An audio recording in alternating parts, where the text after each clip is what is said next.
ಅಲೆಮಾರಿಗಳ ಮಹಾ ಒಕ್ಕೂಟ ಇವತ್ತು ನನಗೆ ಮಾದೇವಪ್ಪ ಚೀಫ್ ಸೆಕ್ರೆಟರಿ ಮತ್ತೆ ನಮ್ಮ ಪೊಲಿಟಿಕಲ್ ಸೆಕ್ರೆಟರಿ ಇವರೆಲ್ಲ ಇದ್ದಾಗ ಒಕ್ಕೂಟದವರು ಭೇಟಿ ಮಾಡಿದ್ರು. ಅವರು ಪ್ರಮುಖವಾಗಿ ನಾಗಮೋಹನ್ ದಾಸ್ ಅವರು retired judge of the Karnataka high court,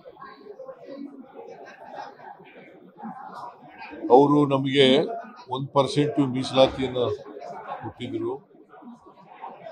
ಈಗ ಸಿ ಗ್ರೂಪ್ ನಲ್ಲಿ ಸೇರಿಸ್ಕೊಂಡಿದ್ದೀರಿ, ನಮಗೆ ಪ್ರತ್ಯೇಕವಾಗಿ 1% ಮೀಸಲಾತಿಯನ್ನು ಕೊಡಬೇಕು ಅಂತೇಳಿ ವಾದ ಮಂಡಿಸಿದ್ದಾರೆ. ಆಮೇಲೆ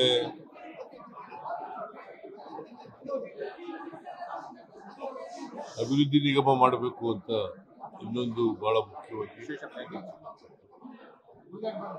ಮೂರನೇದು ಎಕನಾಮಿಕ್ ಪ್ಯಾಕೇಜಸ್ ನ ಅನೌನ್ಸ್ ಮಾಡಬೇಕು ಅಂತ ಹೇಳಿದ್ದಾರೆ. ಆಮೇಲೆ ನಾನು ಅವರಿಗೆ ರಿಕ್ವೆಸ್ಟ್ ಮಾಡಿದ್ದೀನಿ, ನೋಡಪ್ಪ ನಾವು ಸಾಮಾಜಿಕ ನ್ಯಾಯದ ಪರ ಇರತಕ್ಕಂಥವ್ರು,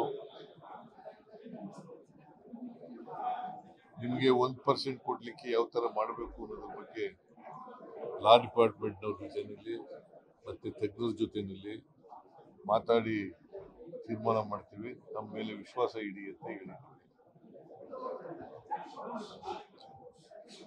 ಆಮೇಲೆ ಈ ಎಕನಾಮಿಕ್ ಇದು ಅಭಿವೃದ್ಧಿ ನಿಗಮ ಅದು ಮಾಡ್ಲಿಕ್ಕೆ ಏನು ತೊಂದರೆ ಇಲ್ಲ ಅಂತ ಹೇಳಿದ್ದೀವಿ. ಆಮೇಲೆ ಎಕನಾಮಿಕ್ ಪ್ಯಾಕೇಜಸ್ ಮಾಡಬೇಕು ಅಂತ ಹೇಳಿದ್ದಾರೆ. ಸೊ ಈ ಮೂರಕ್ಕೂ ಸ್ವಲ್ಪ ಸಮಯ ಕೊಡಿ, ನಾವು will come back to you ಅಂತ ಹೇಳಿದ್ದೀವಿ.